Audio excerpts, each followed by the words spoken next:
Hey, what's going on, everyone? Thank you for tuning in. I am your host, Chluy, and welcome to another episode of Chluy Talk. Today, I got the first Khmer chef out of Chicago. She runs her own catering company, but before I introduce her, I'm going to roll the intro.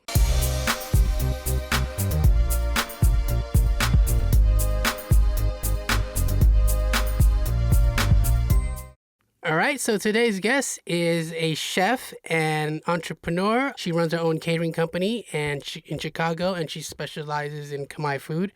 Her name is Mona. Mona, how are you? I'm good. How are you? I'm great. Thank you for being my guest, and I appreciate you Fine. reaching out to me. And I'm happy to hear that there's Khmer food in Chicago. I got a lot of love for Chicago. A lot of friends out there, and I think we need more Khmer food. Oh, I definitely agree. I'm excited to finally have something in Chicago. For the longest time, we have never had any Cambodian food or restaurant. So, I'm kind of excited. And I just recently launched it a few months ago and it's kind of going great. I'm excited to introduce my culture just to the city a little bit. Have people try different food, different flavor, like bahok, so I'm kind of excited about that. Not everybody has that taste for bahuk, but I still Hmm. definitely want to, introduce that to Chicago and have that in my dishes. So I'm excited about that. Awesome. Okay, Mona. Just give me a little bit of background about you, like a little bit about your upbringing and where you're from and stuff. Well, my mom, she went through the Khmer Rouge War. I was born in the camp in Thailand. We came here probably in like the late 80s, early 90s. I was about like 6 or 7 years old. So we didn't really speak the language at all. We didn't know any culture. My aunt was here first as a nurse, and she had sponsored us here. We stayed in an apartment at first in New York, and then we moved to Chicago. So I remember staying in like a one bedroom here, also in Chicago, with like 10 of us here from different people, from different families. And we would get these big box of, government food. So they were like mac and cheese and like peanut butter. So my mom didn't know how to cook any of that. So Mm. she would go out and like clean people's houses or just do side work, or make, I believe it was for the hospital. She used to sew for the hospital, and she would get the money and then she would cook Cambodian food for us. So that's where I kind of learned a little bit about how to cook Cambodian food. My siblings doesn't, but my bedroom was kind of next to the kitchen. So the smell of bahuk and, Mm. gari used to reach my room, and I used to come out and watch and kind of look at the things that she was doing. And it was intriguing. So I would sit there and she would like, this is what you put in it and this is what it is. So that's how I kind of got into food a little bit and start just falling in love with just ingredients and, just all different type of dishes and stuff. So, How many but a siblings lot did you of it I have? get it from my mom. Are Yeah. you like how many siblings do you have, and are you like the I oldest have or I'm the youngest, so youngest? I have two brothers and one sister. My oldest brother recently passed away 2 years Oh, ago. sorry to Yeah. hear that. So Rest in peace. he's the one who went through a lot during the Khmer Rouge. So he probably seen a lot of things that nobody want to see. So and now I just have my one sister and my one brother. So and my sister, she has a heart condition. So I actually have to prepare a certain type of food for her that's healthier. So like Mm. Cambodian healthy. But she loves like muklahong. Yeah, that's good And that's like stuff. has a lot of fish sauce, a lot of peppers, and I'm always telling her Mm. not to do that. So yeah. Um, But I used to be a chef for Lettuce Entertainment, and we do a lot of caterings and special event. But because of COVID, it kind of shut down a little bit. mm. And so I had to figure out what I need to do to bring income in because I have kids. Right. As a parent, I don't want to sit there and not do anything. And my kids are here at home. I mean, somebody has to feed them. Right. So then I thought of a way. I'm like, there is no Cambodian food, and my kids doesn't even like Cambodian food. So I started being at home cooking a little bit more of the Cambodian food for them. And Mm. then I thought to myself, I'm like, you know what? Why not just only just feed my kids, but feed everyone else? The So then community. my cousin and I kind of launched it together, and he helped me put out the flyers and my website. And then we just kind of took off from there, and we've been getting orders like crazy. So it's been kind of great. you know. Awesome. Congratulations on that. Is it like are you working out of your home or is it like a business or like a storefront? As of right now, we're working from, so my mom is part of the Living Water Church, and they have a catering kitchen. So I Hmm. actually use their kitchen. I rented out their catering kitchen, and I basically cook and do my orders from there. Awesome. Yeah. Wow. Hopefully in the spring, I'm gonna try to get my own kitchen through Cloud Kitchen. So we're kind of looking through that a little bit right now and Is that see. like a I don't know if you heard of WeWork? Is it sort of like a place where people could rent like Yes, yes. rooms So it's and a like big, huge factory, and if chef wants, they can rent out these like smaller kitchen, and you do pickup, or people can, or deliveries. So we're kind of awesome. to that a little bit. So you Yeah. guys are doing delivery as well? Yes, we do a lot of deliveries. We Awesome. do.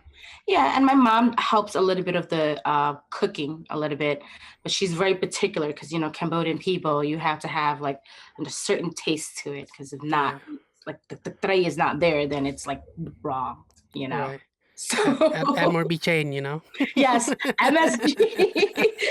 It's funny. She's just like, I need 3 bags of MSG. I'm like, Hmm. Mom, that's a lot of MSG. She's like, you don't understand how these Cambodian people want their food. I'm like, Right. well, I was like, well, maybe we don't have to put that many, like that much MSG. Right. But I owe my career and owe everything to my mom, because she's been through a lot through the Khmer Rouge. Like her home was destroyed, her store, she had a store back in Cambodia, like her own little, clothing and food, and it Mm. all got destroyed during the Khmer Rouge.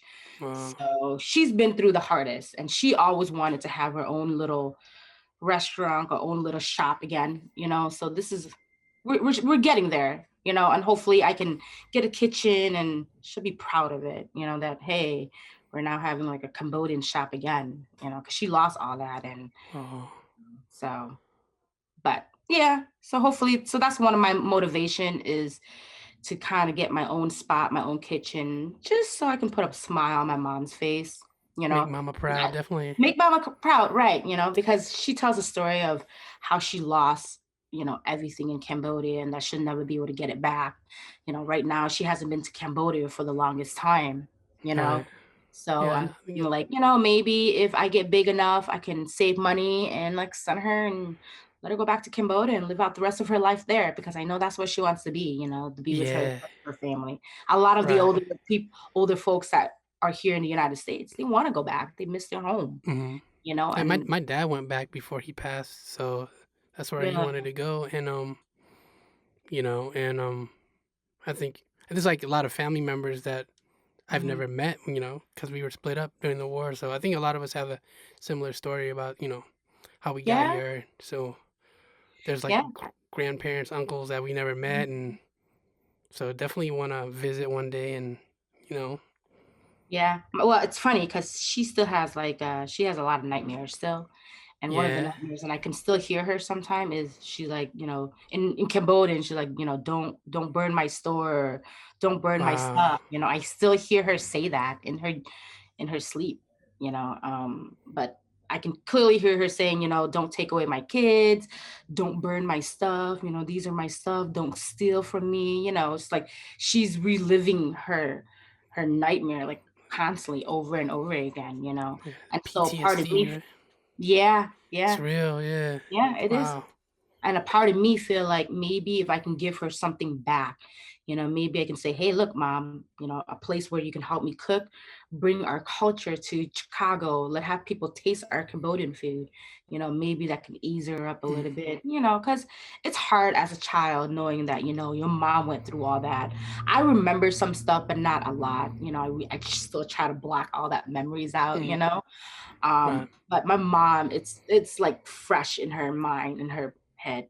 So, that's why this whole catering is really important to me, because I don't want to fail in it, because I feel like if I fail, then my mom's going to be like, yeah, she failed, and like we're always going to be failure, because that's what they think, Mm. coming from Right. a third world country. So that's why I'm doing everything I can. Like I'm trying to promote myself out and doing whatever I can to like make sure I'm kind of somewhat successful, so I can just make her Well, happy. what you're doing is great, and And keep up the good work, and Thank I know you're you. gonna do well. And so you started like during the pandemic, or were you like Yeah. your company more Well, than? sort of in the middle of the pandemic. Mm, Yeah. My kids were going back to school. Well, they were doing online classes, and um, and things were just getting a little bit harder because I wasn't working at all. And I was trying to call my company and ask them when I would be going back to work, and they were not giving me like a straight answer or so. mm, So, and I'm like, you know what? I'm just gonna I make it have to do happen. something. Right, I have to do something. And my mom was Mm, like, yeah, you have to do something. And she would still tell me the stories of things that happened in Cambodia about how she had to like, push it through. Like there are bad days, but you just gotta do what you have to do. So I basically like, you know what? Okay. So I wrote up my own menu for the Cambodian. I sat down with my mom. I'm like, what did you cook when you were in Cambodia? And she told me all the things that she could. I'm like, well, what did you like to eat? And then I went from there. So awesome. So yeah. name some things off your menu, and what are some of Our your favorite is the Khmer curry with the chicken feet, except I don't put the chicken feet. you know? I think that might scare people off a little bit. So that's one of our favorite dish that they like, and you can eat that with Mm, French bread, or you yeah. can eat that with rice. The other one is Mai's egg roll. The egg roll has like taro roots in it and ground chicken, or we can do it vegetarian. So that's a lot of people's favorite. Bahukti, which is ground chili pork, and you dip Mm, that with like veggie, different type of veggies, cucumbers, not cilantros, I'm sorry, bean sprout. What is Mamotrao? That's one of our mm. desserts, our famous dessert. Um, uh, what is the other one? Banana wrapped is the num jade. A lot of people like that too. Oh yeah, I love that. Yeah, nyom. That's our chicken salad. You know, Right. the beef and chicken skewer, which is everybody's favorite, of course. Such a cat, right? I love that. Mm, Sa- and then trayamok. A lot of people like trayamok, which mm-hmm. is, I use salmon because salmon is such like a fatty fish, and it basically, sucking all that curry flavor and grung. So it's one Mm. of our famous one too that I sell a lot of. And then salak grung, salamachu, That's my salamachu favorite. grung, salamachu Salama siko, chukrang, yeah. bokla hong. So pretty much Yeah. all the good stuff. Yes, all the good Yeah. stuff. Like home Um, cooked meals, yeah? yeah, Would in you the say? spring, I'm gonna be making my own the sausage, the Cambodian sausage. Oh, you're on taco, right? Taco, correct. I'm Wow. gonna be doing that. So I'm getting like a meat grinder, and I'm gonna be basically doing that all like homemade. Wow, I'm gonna try to do that's that. gonna be a hot sauce. Manchow. If you like manchow, it's actually one of my kids' I favorite. love everything. I love everything about it because like I can't even name one favorite. I would say salami chukrang, but I'll always like have multiple things, and we have so many good dishes in our culture, you know. Yes, there's a Just lot. Salam yuen with the watermelon. That's so delicious. Have you tried that one with the chicken? But then you put the watermelon kind of like peel in it. They put watermelon I'm and pretty bean sure I've sprout. had it before. Yeah, yeah. You can't have it without the hot peppers. So Oh yeah, I love it spicy. I love yeah, everything our culture spicy. is. I sometimes feel like our culture is being blinded by like it's over. I'm not being blinded, but it, a lot of people don't show enough credit to it. You know, Right. like here in Chicago, we have like the Vietnamese, Chinese. You have Korean, but nobody really know anything about Cambodian. And Yeah. we have such a beautiful culture. You And there's know, like a Khmer community in Chicago too. yeah. So it's like, was there ever any Khmer restaurants back in the day, or they started and they didn't My last? sister told me there was once back in like the 80s, but it wasn't really Cambodian. It was more like, I guess they said like a drug front. I'm not sure. Mm. Oh So, really? but Wow. yeah, but I don't think there was any ever Cambodian catering, Cambodian restaurant, nothing. I Mm. mean, so when the Cambodian Association came up with their museum, I mean, I was super happy because that was something to introduce Chicago to let people know about Yeah. our culture. Like every time people ask me, what nationality are you? I'm like, Cambodian. They're like, oh, is that like Vietnamese, Thai? I'm like, no. I was like, I'm Cambodian. And then they're like, oh, okay, well, what's that? I'm like, we're Southeast Asia. And then I would ask them, do you know about the Khmer Rouge? And they have no idea. I can count so many times people have no clue about the Khmer Rouge. Yeah. And it's a shame because, They didn't people teach that talk in about school where I'm from, so it was like my parents had to like make me watch Killing Fields with them at a killing young field, age. Yeah, right? with the whole family. So I think I was like 6 years old. So they, Yeah. they they wanted to show us what they went through to get us here. So it's really It's sad, you know. it's a shame that they don't know because, you in school you're being taught about all these other wars that's happened, Holocaust. Yeah, they just taught us about the Holocaust, but Holocaust, but they didn't exactly, teach about our, you know. they don't understand like what Cambodians went through during the Khmer Rouge time. Like they ask why I hate plastic bags. Like I don't like plastic bags, especially blue plastic Mm. bags, because that's just a memory that's in my head. You know, I tell them I don't like when I was looking for an apartment, I did not want to live anywhere near the train because for some reason the train. Every time the train comes by, I would like shut my ear because it just reminds me of just the war. You know, so there are certain things that, are affecting us as kids. I don't know if there's anything that affected you still till this day. I don't know if you remember anything during the war. Um, I was a baby. I was like I was born in the camp, so I didn't really remember anything. But I just remember, you know, my parents telling me about their story. You know, so Yeah, traumatic story. So, but yeah. I was too young to like I remember bits and pieces of my childhood, but not like when I was like a baby. I think my memory goes back to like 5 years old, 6 years old, like when I'm already in America, like Seattle. That's where Oh, we went to. So, but okay. How long were you in the camp for?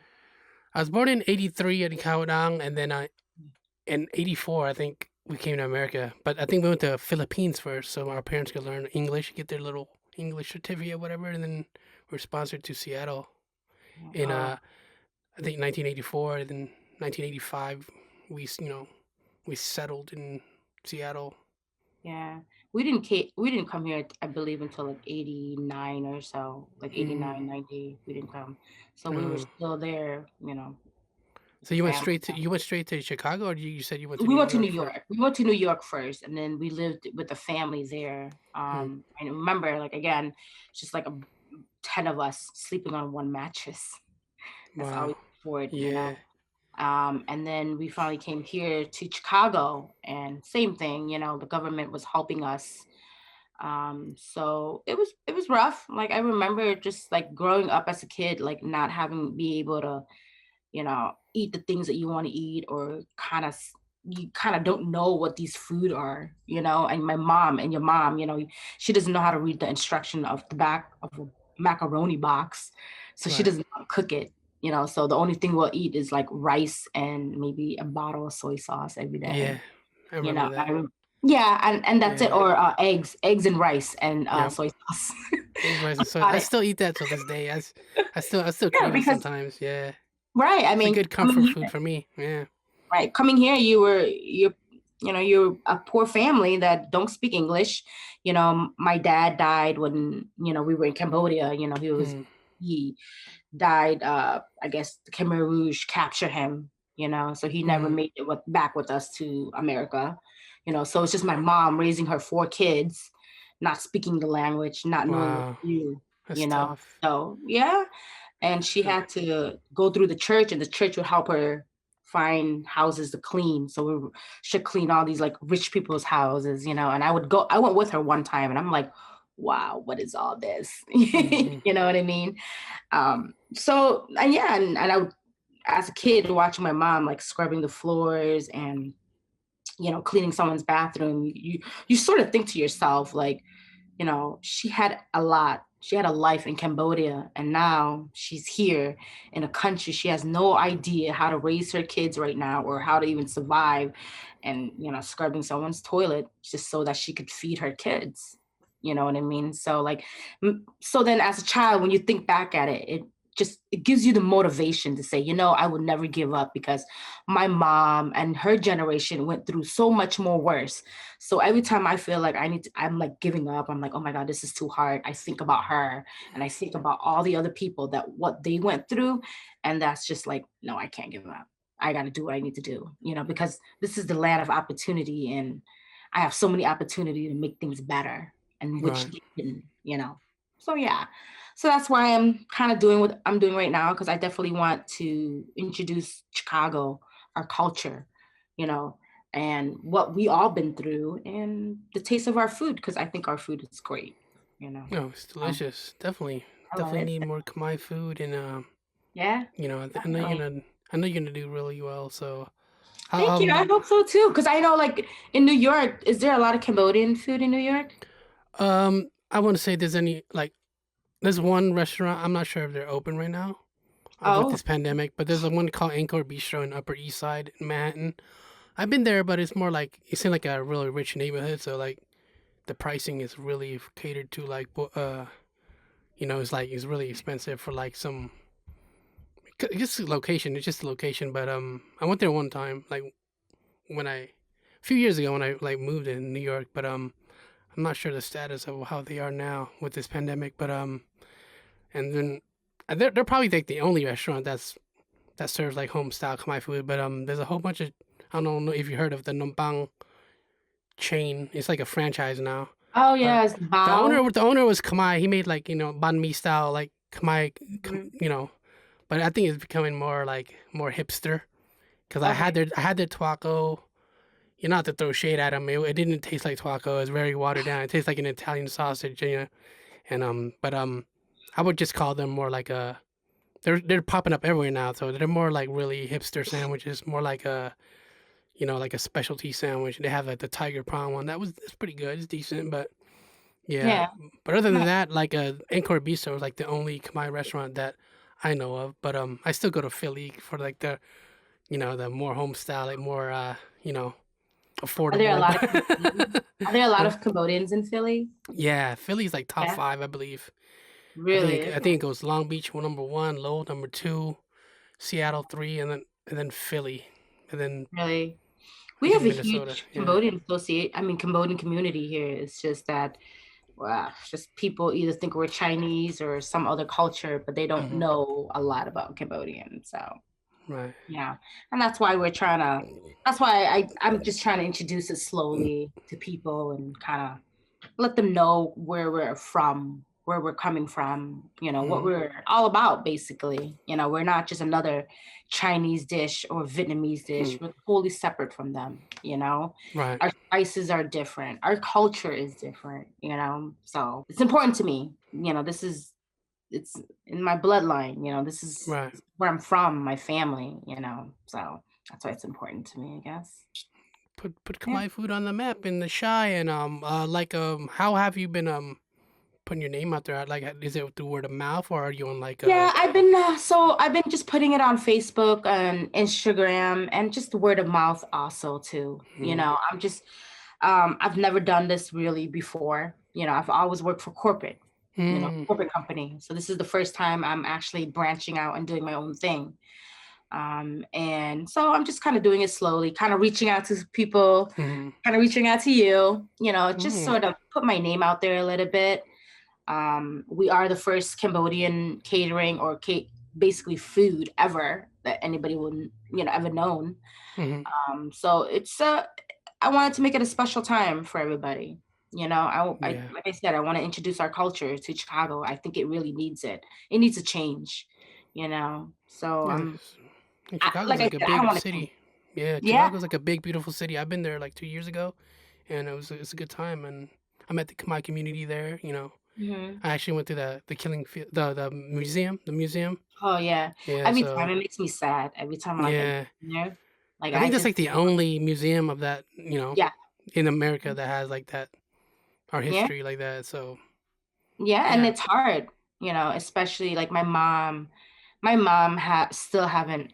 She visited once. I'm sorry, and she said that she couldn't go back and visit it again. Mm, It was just like too much. It's like walking through that museum. I felt like when the first time I was there, like I felt like I don't know, like just something that was different.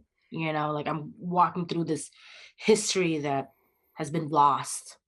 You know, and I want to know so much more about it because I don't know a lot of the history like I should. My mom only tells me bits and pieces about it. And it's hard for her to talk about it too. Yeah, So definitely. yeah, and then and I think that because she lost a lot of her family members, she lost like her husband, she lost like two other kids, she lost her pet monkey. Oh wow. And yeah, so she lost her pet monkey that so that's why it's still hard for her to have pets right now. So every Oh time we have a pet, like if a goat, like I have fish, and if a fish dies, she gets so emotional, because it just reminds her of her pet monkey, I'm assuming, because she would cry over the most little things, like yeah, if a fish dies. So right. it's hard for her. So yeah. So that's why, like I said, this is important for her to see that, our culture isn't dead. People will know about us and people will taste your food, because a lot of the ingredients comes from her, her recipe. So I want to be able to share that with the world. You know. Awesome. What are your goals with your company? Are you Honestly, my goal right now is I don't I'm not, expecting it to blow up and be huge.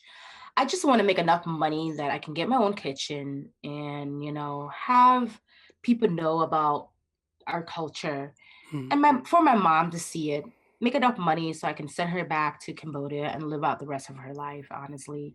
hmm, And then kind of do my own thing. Like cooking is my passion, but it's only one of my passion. And right now my goal is just to my mom's not going to be here forever, so it's kind of my goal is just to make her happy. I don't think she has ever been really truly happy. you hmm, know I feel like she's her a part of her life has been, I don't know, been gone. Her childhood, being married off, sold off to like a child bride, and having kids at a young age. And she lost all that. And I know because, like I said, like I sit there when she comes over and sleep over, I hear it through her dreams. I hear the things that she says. So, yeah. So that's my goal. It's just to make enough money to send my mom back to Cambodia so she can live out her life and just to let her know that I did what I can to just introduce our culture and her food.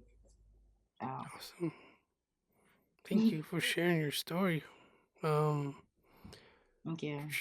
No, thank you for allowing me to no, I think it's share it with great. everyone. Yeah, I feel like, a lot of people need to come out more with their stories because I'm pretty sure there's more stories like mine, like my mom, and just a lot of people don't talk about, yeah, and I love hard for meeting like them. new people from all over, and Yeah. everybody has a story, and Yeah. especially like to highlight like small businesses as well. Mhm.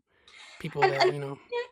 And hopefully one day, once I can maybe I'll open up a restaurant. So my goal was to also open up a restaurant and have like a night where people from all over Chicago can come and talk about their story and what they went through the mhm, Khmer Rouge. like an That was open my mic or cousin's like a idea. speakeasy. Yes, Oh, that'd be cool. exactly, and Yeah, have Cambodian food, learn about the culture a little bit, and just learn to listen to people's story because I wanna know more about people's stories and what they went through. I think it's important because I wanna be able to share that with my kids too, and right. let them know that you're not just, Filipino or you're not just, Irish because that's what they're mixed with. I want to let them know you're also mixed with Cambodian and this is your culture and this is important. They're not going to teach you this in school, but I Right. would like to teach this to you and it's important. So, Definitely important. yeah. Yeah. So hopefully be able to listen to more people's story, Right.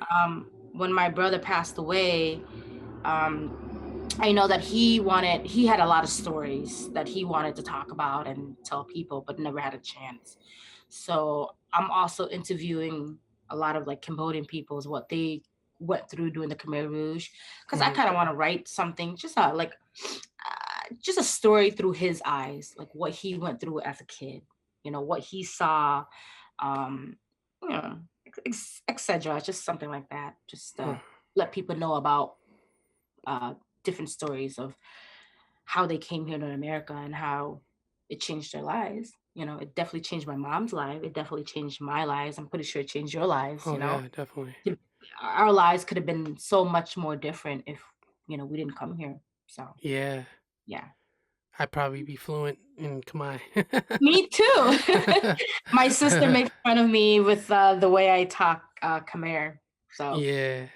I can't help it. I I was speak more English all the fluent. time. Yeah, I was fluent as a kid, and then as you go to school, you start getting Americanized. Everyone just speak Khmer with your siblings, and Right. just got used to it, and then you kind of forget the Um, basics. I so the understand funny, Khmer fully. I just can't really carry a full sentence with my yeah, parents. me too. My mom was Yeah, like, "What are you saying?" I'm like, "Oh, forget it." It's always miscommunication with my mother and I. yeah, it's like a The funny lingo. one Yeah. is so corn. So you say boat and a boat. Like Oh corn, yeah, Khmer yeah. Rouge. Every time I say that, my mom would just like crack up. She's like, I go, it sounds the same. She's like, no, it doesn't sound the same. I'm like, yes, it does. You said boat and then a boat. Doesn't it sound the same?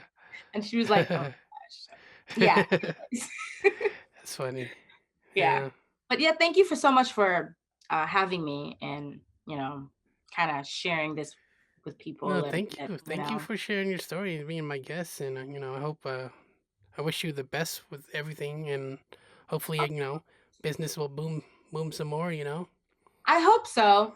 I mean, I hope so. Like I said, our food is delicious, and I want Hmm. people to just give it a try. And I think it's gonna blow their mind if they taste Hmm. like salam chukrum. If Right.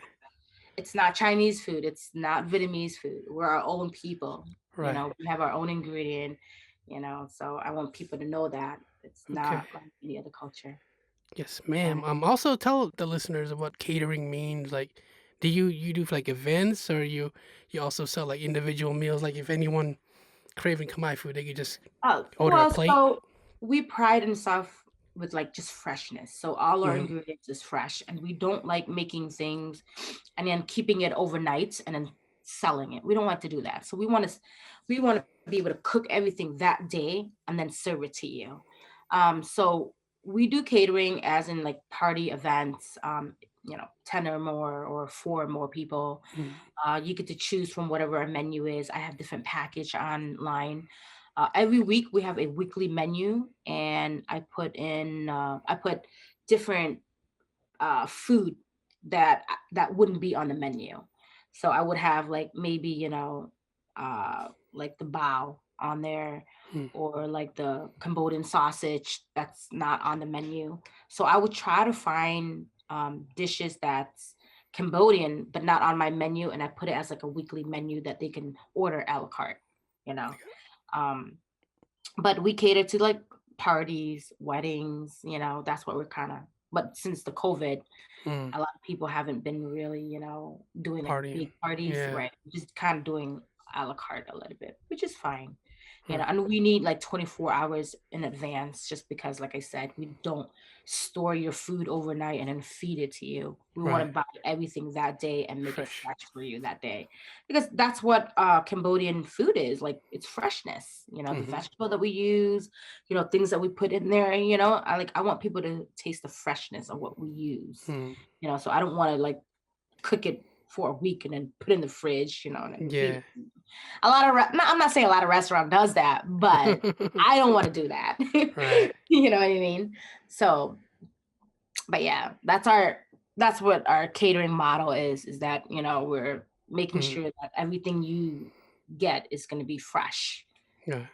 Yeah. So is it just you and your mom, or you by yourself, or do you have like a I team? do have a pastry chef. So right now it's my mom, me, and then I have a pastry chef, and then I have a driver.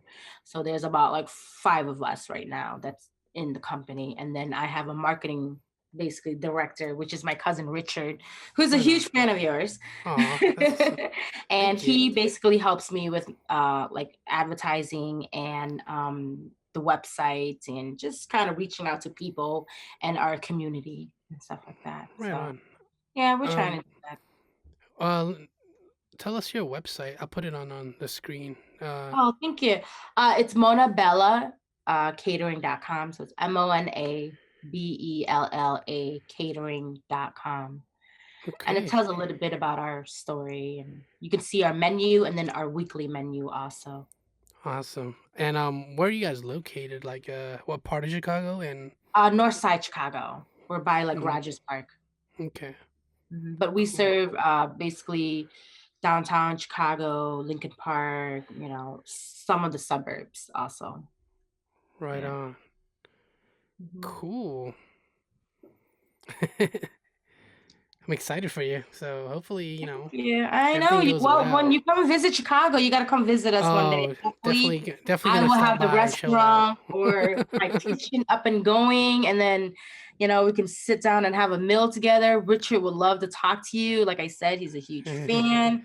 He love wants to that. talk to you. Yeah, he wants to talk to you about, all the Chinese dubbed Cambodian movie Yeah, and we used to watch as we were that's kids. it's what I grew up on. Like, it's like I love martial arts before anything. I don't know if you've seen my previous episode. Like, all I talk about is like Yeah. my love for martial arts. That's like my first love. So Oh my Chinese gosh. movies, like fighting Everything that movies you was everything. do, it's like Yeah, on point with what we do when we were kids. It's just yeah. I try to make everything. it like It's like relatable. hilarious. Like we all could when we were watching your videos, my sister and I were like, wow, we can totally relate to him. It's like we get what he's saying. Yeah, I think we all Wow. had like similar like upbringing. Like we all like our parents cursed us the same way, but I was the same way. So it's like that's why I think the comedy I make was kind of like real life reenactments. Right. So it's like it's Because like we definitely went through it. We can relate to it. yeah. And as so like my two brothers, they would they would used to ride their bike in Uptown and they were like a lot of gangs. Mm. And then of course my mom be like, you jump, Jump to jump to a gang. gang, So like when that Yeah. episode came out, I showed it to my brother and he was like cracking up. He loved it. My Yeah. brother that passed away, he used to watch you on YouTube and thought you were Man. awesome. Rest in Yeah. peace to him, man. Yeah, he would have loved like talking to you. So I'm glad that I have a chance to talk to you, and wherever he is, he can actually see that because he loved you. He used to sit there on the couch and watch you all Wow. the time. Yeah. I So appreciate the we've been a support fans from for like everyone. 7, 8 years now. So Thank you so much for the support. I'm glad we met and we're able yeah. to connect this way.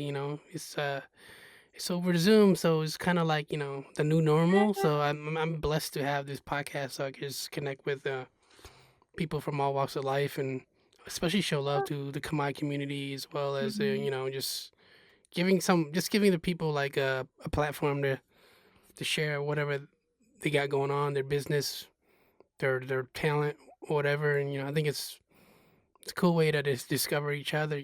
That network as well as just you know just help each other out business wise too. Definitely Yeah. need Khmer Khmer food It's is fun. hard to find these days. So if your city has Khmer food, man, don't take it for granted. Like some cities like they'll like when I was in Lowell, like, oh, there's so many Khmer food over there, but they're like, you should have went to this one. I'm like, every Khmer food is good. I've never had any bad Khmer food over there, so it's like it's not a competition. I feel like I like Simbi Khmer. I always give them a shout out because this it's just not about food. It's like also the way that they treat me, like family. Every time I go there, they treat me like one, like a family member. So that's why I like going there. And the food is amazing to me. But I'm just, Yeah. hopefully Chicago, hopefully, you could jumpstart the whole Khmer Yeah. culinary scene. Maybe other people would jump up, which I think is, And a help beautiful influence thing. it. Yeah, yeah, Yeah, definitely. beautiful Well, thing. on New Year's Eve, we're gonna be feeding not New Year's Eve, I'm sorry, Christmas Eve. We're feeding a lot of the Cambodian communities. We're doing Mhm. a lot. I have a lot of people who volunteer to do delivery drivers, so we're gonna be delivering to their food. So hopefully we'll Mm, reach to about 200 people. that's awesome. Chicago That's has a good. huge Cambodian community here, so and a lot of them are like my mother. So that's why I want to be able to reach out to them and say, hey. And a lot of them don't cook Cambodian food. So I had one lady who called me and said, oh my gosh, I can't believe you're cooking Cambodian food. She's like, I haven't been able to cook a lot of Cambodian food because she's older. And I was like, well, Mm, you call me anytime and I will deliver it to you. mm, And she's like, oh my God, how much does it cost? I'm like, and a lot of time I feel so bad that I'm like, I can't even really charge them, because you mm, don't cook all the time. And I won't do it all the time, but a lot of right. time I do just kind of like, don't worry about it. It's on me, you know. That's love. So it felt good to have some of the elderlies called me and, tell me that it's good that I'm here and that, it makes them It's a happy to have support. Cambodian Yeah, food. that's amazing. Yeah, I what you're felt doing is special. So keep it going. Yeah, I hope Definitely so. keep it going. It's getting harder, but because it's Yeah, a lot going on with COVID and right. like I said, every time I feel like giving up, I just gotta think that my mom and a lot of other people have been through worse, and I just gotta keep going, for her, for my family. So Hmm. yeah, so that's what I'm gonna try to do. Yeah. You got my support, and Thank I you. think I I think know you that's gotta come and yeah, visit us. definitely And will. I have definitely have plans to go back to Chicago. yeah, definitely. Definitely Just want to let spend some time out there. yeah, okay, definitely Hang out. let me know. I'm telling you, my family would love to see you and try to get autographs and stuff from you. I'm telling you, Definitely. you're like a celebrity here in Chicago. You actually have a huge fan base here in Chicago. Like you do. Like a lot of Appreciate it. people in Cambodia knows about you. So Wow, definitely would be yeah, cool to hang out. I would definitely love to hang out with you, show you around a little bit in Chicago too, and Oh, definitely. teach you all, show you all the good places to eat too. Not just Cambodian, but like not try to cook you my Cambodian food, but like a lot of other places to eat too. Yeah, So definitely. yeah, just I reach out I anytime. never I never say no to Cambodian food, but I definitely want to like explore Chicago. You guys have a food scene, so I think it'd be cool to vlog over there too. I think last time I went, I had my little phone, but I just want to do Chicago justice. Bring my little camera, shoot a little vlog. Uh, you know, Yeah, yeah, I mean, there is, but now it's just kind of dying out a little bit of COVID. yeah. So A lot of I think it's nationwide. A lot of businesses are permanently closed in my neighborhood in Brooklyn, so it's crazy. But that's why a lot also, of people yeah, I think the restaurant business are like struggling, dying. but some of them are like some other business are thriving, like online sales, whatever people are Yeah, doing online, like people that sell twaco or grung or whatever they do, they shipping it online. So maybe that's something yeah. to look into if you want to like make your jar your own pahok. Everyone is doing it. I think it's another stream of income that Wait, you could don't you probably have a do. website though that people can order it? Like, I just know a few people that okay, I work with. I just put in an order for the sausage, the Khmer sausage through your Uh-huh. website or the website that was well, the link that was on your website. I just want to say Happy New Year and Thank best of you. luck Happy New with Year. everything. And I support you 100%. And Thank you so let's much. take my food all the way to the moon. Yes, definitely. I agree. Yeah, Thank you so much for having me. I really appreciate it. It was great talking to you, my being a part of pleasure. the podcast. I really do. You know. My pleasure. I can't wait to share this episode. Thank you. Any shout outs you want to give before we wrap it up? Just to my cousin Richard, Richard King, Mm, you are the best person. shout out He's to a huge Richard. fan of yours, and hopefully one day you guys will get to sit down and talk to each other about coaching. Thank you, Richard. And Shout don't out to forget you, to go Richard. on, huh? I said shout out to you, Richard, if you're watching. And don't forget to go on our website and just if you're interested in Cambodian food, definitely let us Hmm. know. And we got the best Cambodian food in Hmm. Chicago. And do you guys have like a Facebook and Instagram for your catering business, Yes, or is it yes, your you do. Yes, we do. Mona Bella Catering. Mona Bella Catering? I'll put all your social media links in the description, Perfect. Thank you and so so that much. way people could find you. They could connect with you if they have questions, or if they plan to Definitely, visit Chicago, they can hit you up, and definitely. you can And don't bless them with a meal or definitely. two. Hopefully, we'll get to see you and have you come visit us. Oh, We'll be so definitely. I'm pretty honored to sure have we're gonna you. cross paths. Hopefully sooner than later. You Yeah, know, we just gotta see how things go with this whole yeah. pandemic Hopefully, thing. none of us turn Hopefully, into zombies or anything. yeah. Hopefully, it feels like we've been locked down for like a whole year, like nine Yeah, I don't months. know what So days it is anymore. yeah, You it's just about sort to of be kind of, my New Year again. yeah, We missed it's the first one. we did, and I think we're gonna miss the Yeah. second one again. Yeah, at this rate, we Uh, don't even know. It's so hard to like predict these days. Like I feel like it's gotten worse. Like with the death rate toll, it's like well, they haven't now. There's a new strain that's here, and nobody yeah, knows anything it's about like a it. So never-ending cycle. So hopefully yeah, so hopefully things we'll will all turn get to see around each for the other good. again, and Yeah, have dinner face to face instead of Zoom. yeah. But for Have like a now, real we'll have to interview. settle for Zoom for now. So Yeah, that's yeah, okay though. it's cool But that I think Zoom's pretty cool way to connect for now. yeah, Yeah. New 2020, right? Yeah. So I'm best of very luck in 2021, and I'll thank see you you. at the top. Thank you so You much. know, I really appreciate it. Thank appreciate you. you. Take care, all right? And tell Thank your you. family I said hi. Yes, To definitely. your mom, and you know, Yes, I take care will. of Thank you. yourself and your family. That's what matters the most. Thank you. Really appreciate it. My pleasure. Thank you for being my guest, and we'll see you on the next one. Thank you. Thank you, Mona.